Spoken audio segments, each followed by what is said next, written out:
Here we are on Holy Thursday, and there are two things that I would really like for us to focus on for understanding the Mass, for understanding what we celebrate coming up in these next 3 holy days starting today. The two things are ritual and a salvific event.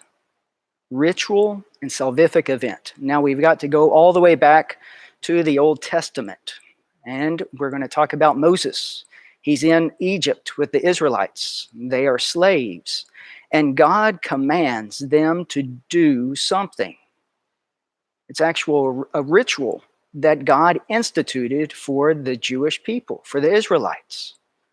Of course, we know about the Passover meal, the lamb, the blood that's put on the door, and they are freed from slavery. That's the salvific event, that they're freed from Egypt, which is also a symbol of sin. They were freed to be the people of God. But for future generations, what was instituted, the ritual of that night of their salvation, was carried on throughout other generations. And when they celebrate that ritual, regardless if they were there or not, those future generations have their feet on the Red Sea and are being freed by God.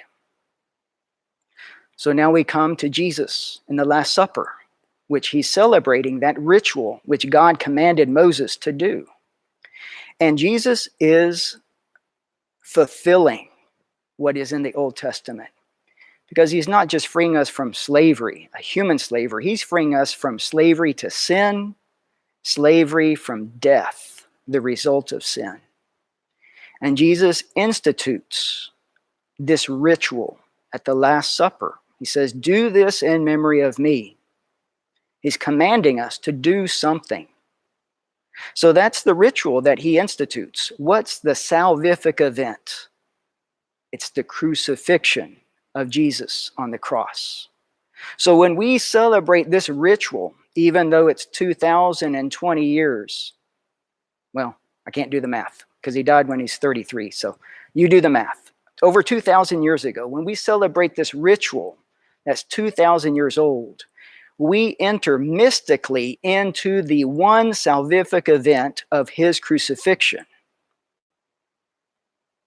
in an unbloody manner. So as we meditate on these next coming days, and as we prepare ourselves to come back to Mass, that we look upon the cross and we know that we are entering mystically into his sacrifice through the ritual that is commanded by Jesus.